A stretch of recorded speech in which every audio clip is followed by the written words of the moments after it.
چاروں طرف پہاڑوں سے گھری ہوئی وادی کشمیر دلکش مناظر، لطیف موسم، برف سے ڈھکی ہوئی چوٹیوں، نیلے پانیوں، ثقافتی ورثے اور یقینی طور پر منہ میں پانی بھر دینے والے کھانوں سے مالا مال ہے۔ کشمیری پکوان کی ڈشیں روغن جوش، مدھر پلاؤ، یخنی دم آلو، کشمیری موجہ گاڑ، آب گوشت اور گوشتابہ آپ کی بھوک تو مٹا دیں گی، مگر آپ کے حصہ ذائقہ ان کے بھرپور ذائقے سے کبھی بھی سیر نہیں ہوگے۔ اگر آپ کو ایک ہی ساتھ ان تمام لذیذ ڈشز کو چکھنے کا موقع ملے تو یہ صرف تب ممکن ہے جب آپ وازوان کا مزہ لیں، اور آپ کو زندگی میں تجربہ کم از کم ایک بار تو ضرور کرنا چاہیے۔ وازوان روایتی کشمیری پکوان میں کئی ڈشز پر مبنی غذا ہے۔ اسے خصوصی مواقع مثلا شادیوں یا منگنیوں میں بنایا جاتا ہے۔ باقاعدہ رسمی وازوان تو ایک شاہی دعوت کی طرح ہوتا ہے۔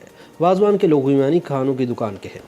کشمیری زبان میں واز کا مطلب پکانا اور وان کا مطلب دکان ہوتا ہے۔ وازوان ایک صحت بخش ڈش ہونے کے ساتھ ساتھ گرم تاثیر ہونے کی وجہ سے کشمیر کے ٹھنڈے علاقے میں بسے عوام کے لیے کسی نعمت سے کم نہیں۔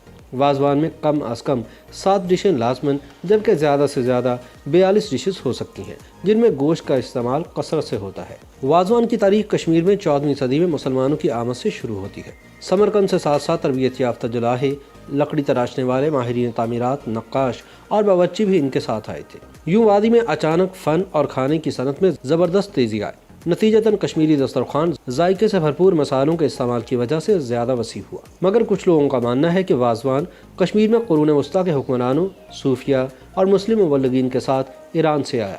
مسلمانوں نے کشمیری پکوان میں زعفران، خشک میوہ جات، کشمیری سرخ مرچیں، مکھن، گھی، لہسن اور ٹماٹر متعارف کروائے۔ اس شاندار پکوان کی تیاری میں رات بھر نہایت مہارت اور نفاست کے ساتھ محنت کرنا پڑتی ہے۔ وازوان کو نکل چڑھے ہوئے تانبے کے برتنوں میں لکڑی کی ہلکی آنچ پر پکایا جاتا ہے۔ اس کے لیے کیکر کی لکڑی استعمال ہوتی ہے۔ کھانا تیار ہونے کے بعد فرش پر سفید براقی دسترخوان اور اس پر رکھے تانبے کے تھالوں کے ارد گرد مہمان بیٹھ جاتے ہیں۔ خدمتگار ہر مہمان کے آگے تشت اور ناری پیش کر کے ہاتھ دھلواتا ہے اور واضح خود تانبڑیوں میں گوشت، مرغ اور ترکاریوں کے بڑے مرغن کھانے ایک کے بعد دیگر مہمانوں کے تھال میں ڈالتے جاتے ہیں۔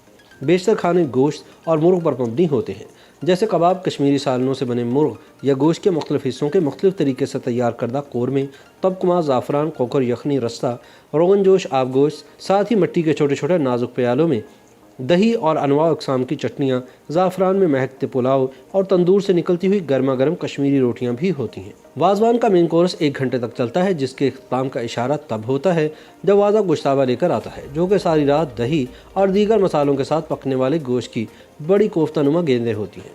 یہ ڈش 7 طرح کی ہوتی ہے اور بھیڑ یا بکرے کے گوشت کے مختلف حصوں سے کوفتے بنائے جاتے ہیں، جن کا ذائقہ بھی مختلف ہوتا ہے۔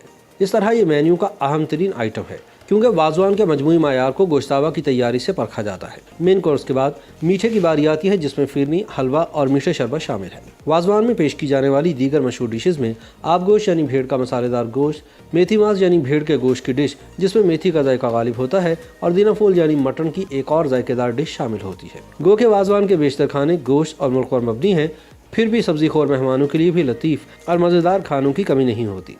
کشمیر کی جھیلوں میں پائے جانے والے خوبصورت کمل کے پھول کی لمبی سفید جڑ ندرو کہلاتی ہے، جس سے بنی یخنی بھی کشمیریوں کا ایک مرغوب سوپ ہے۔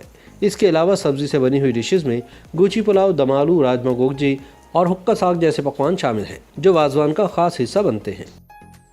YouTube پر گوگلی نیوز دیکھنے کے لیے youtube.com کی سرچ بار میں googly news T V type کریں۔ گوگلی نیوز کے پیج پر سرخ رنگ کے سبسکرپشن والے بٹن پر کلک کرنا نہ بھولیے۔ YouTube پیج پر اپلوڈ ہونے والی ویڈیوز سے باخبر رہنے کے لیے بیل آئیکن پر کلک کیجیے۔ آپ کو ہر نئی ویڈیو کے بارے میں نوٹیفیکیشن موصول ہو جائے گا۔